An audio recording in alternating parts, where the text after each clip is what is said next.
¿Se debe o no recurrir a una consulta para un tema tan delicado como la reorganización judicial?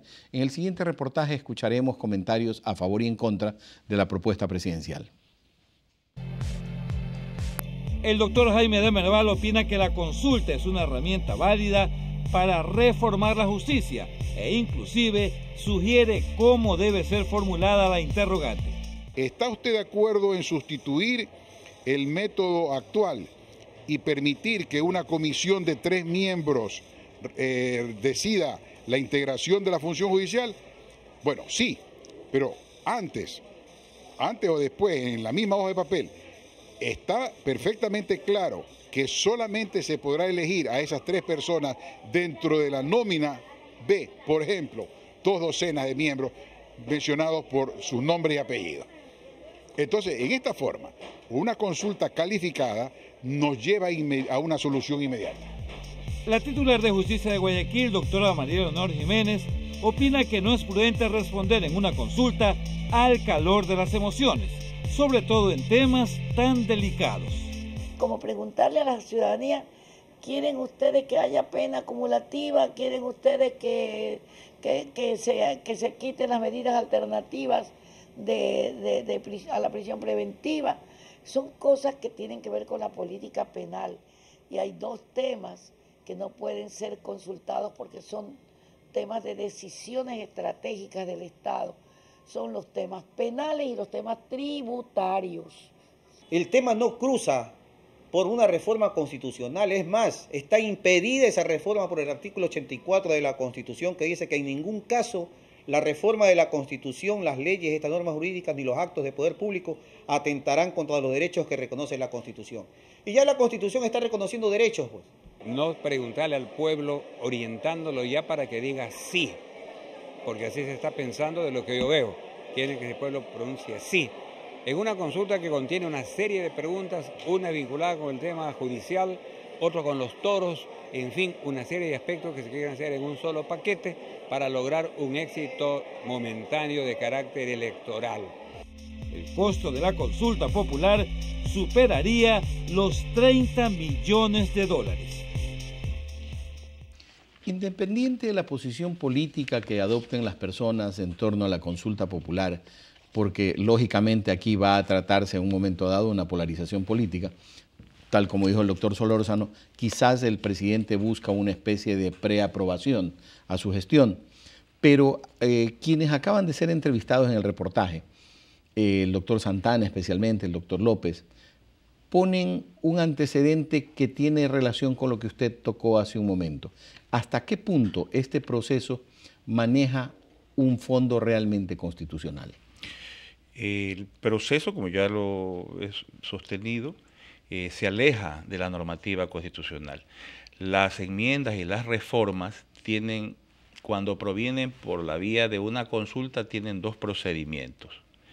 El pueblo solo puede ser consultado en base para una enmienda cuando ellas no implican aspectos estructurales de la Constitución o restricciones de los derechos humanos.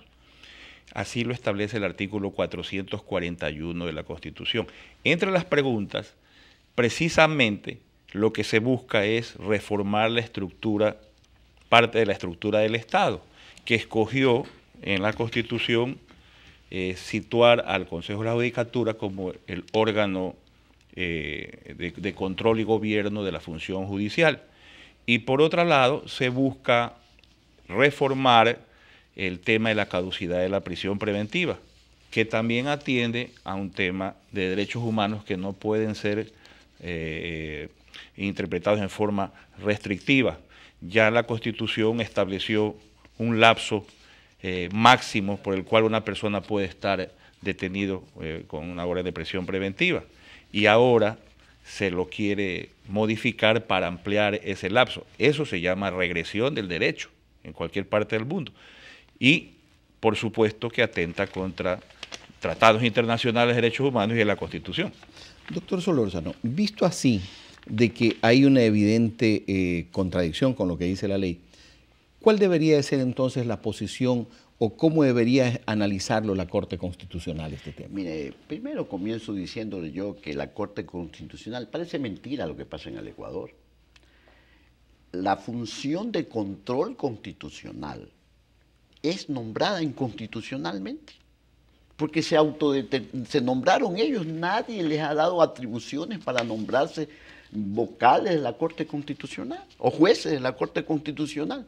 Desde allí estamos mal. Entonces, una democracia se defiende a través de la separación de funciones. Entonces, los grandes defensores de la democracia son el poder legislativo, el poder judicial o la función judicial, son los órganos de control del Estado. Pero si todas esas funciones están absorbidas por una sola voluntad, por una sola persona, entonces no estamos hablando de democracia. Y si no estamos hablando de democracia, estamos violentando la Constitución política recientemente aprobada. Eso es demasiado claro y además se está engatusando al pueblo ecuatoriano con preguntas que no están ni siquiera claras. Porque en cuanto a la caducidad, por ejemplo, de la prisión preventiva, dice cambiar los plazos. Sí, pero no dice si cambiarlos para poner más plazos o para restringirlos. Entonces ahí viene la interpretación ya de la legislatura o de la concepción ya propiamente de la ley para ver cómo es que se van a ampliar eso o restringir esos plazos. Y tenemos cosas tremendas como están allí, no solamente es el asunto de la función judicial, porque de paso quiero decirle que para reestructurar la función judicial se han utilizado una serie de métodos. La cooptación, el nombramiento de una parte de los ministros de la Corte Suprema de Justicia por parte del Ejecutivo, otra parte por el Legislativo, el sorteo cada cierto tiempo. Se han utilizado una serie de sistemas. Ninguno ha dado resultado. ¿Usted cree que han fallado tanto los hombres? A tal punto que el resultado más nefasto fue la Pichicorte. No nos podemos olvidar de eso. Cuando el Ejecutivo violentó totalmente los procedimientos e intervino en la función judicial y nombró la Pichicorte en el tiempo de Gutiérrez. Claro. Entonces, eso es gravísimo lo que puede pasar, porque lo que quiere el Ejecutivo son personas obedientes. Y eso no puede ser. Tiene que haber separación de funciones. Entonces, mire, ¿por qué fallan los procedimientos? Porque podemos inventarnos nuevos, podemos sacar procedimientos de otras partes que han tenido éxito, pero se llega siempre a la persona. Y entonces ahí está la falla. Porque nadie cree, por ejemplo, en los concursos de merecimiento que se hacen ahora.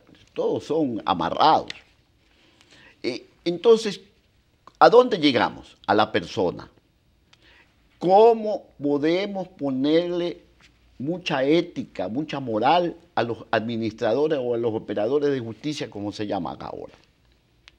Solamente sabiendo la hoja de vida de cada persona. No puede ser que se ponga a administrar justicia a personas demasiado jóvenes, recién salidos del cascarón de las facultades de jurisprudencia.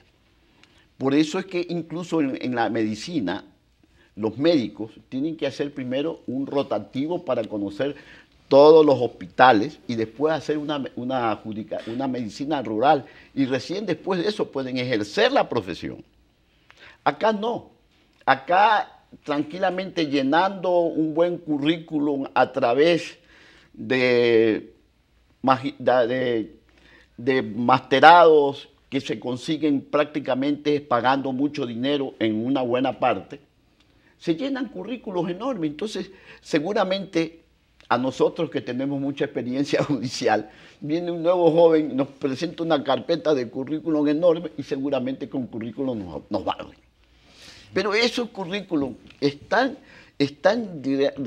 realmente diciendo cuál es el verdadero conocimiento de esas personas. No. El doctor Solórzano sostiene que en el fondo, si no me equivoco, y perdóneme que trate de interpretar, fallan las personas. ¿Usted cree que el problema es realmente de personas, no de sistemas? Pienso que coincido con el doctor Solórzano, efectivamente. Es un tema de selección de personas. Los hombres son los que fallan, el sistema no. Estamos entonces en una situación terrible. Estamos hablando de que hay ya no inmoralidad, sino una moralidad total. Y audacia, más que todo. Personas que no están preparadas para los cargos, concursan, tienen los medios para ser seleccionados y se quedan. Efectivamente, falta una preparación del judicial, comenzando desde el cargo de meritorio hasta llegar a juez. Eso es lo que propone precisamente la reforma inmersa en el Código de la Función Judicial. Código orgánico. El Código Orgánico, exactamente. Y la propuesta que hizo Projusticia en su momento. Es decir, el estudiante de la universidad ingresa a esta escuela judicial, hace una pasantía para sustituir a los meritorios actuales y comienza desde abajo hasta juez. ¿Usted cree que ese sistema sería válido? Sí, yo pienso que sí. Yo pienso que la hoja de vida de un judicial es el que le puede permitir ascender. Y yo estoy de acuerdo que tiene que establecerse una muy buena ley de carrera judicial. Porque la función judicial tiene que nutrirse no solamente de los de carrera, también tiene que nutrirse de los de afuera, para que le den una semblanza completa en lo que es la administración de justicia. Porque si una persona se dedica solamente a ser juez, tiene una visión un poco limitada. En cambio, si el Estado en libre ejercicio profesional ingresa a la magistratura, con los otros magistrados ya de carrera judicial se hace una buena compensación. Pero yo lo que quiero también decirle es que realmente lo que pasa en la función de administrar justicia es tremendamente doloroso en el país. Se han utilizado, como le dije anteriormente, muchos métodos, pero ninguno ha dado resultado. ¿Por qué no ha dado resultado? Porque los encargados de nombrar a esas personas ya son personas que están comprometidas. Entonces, tenemos una cadena, un cordón umbilical que va desde las más altas esferas hasta el más bajo nivel. Entonces, de esa manera no se puede reorganizar ni reformar una función judicial como todos las queremos. Entonces hay vicios tremendos dentro de la función judicial.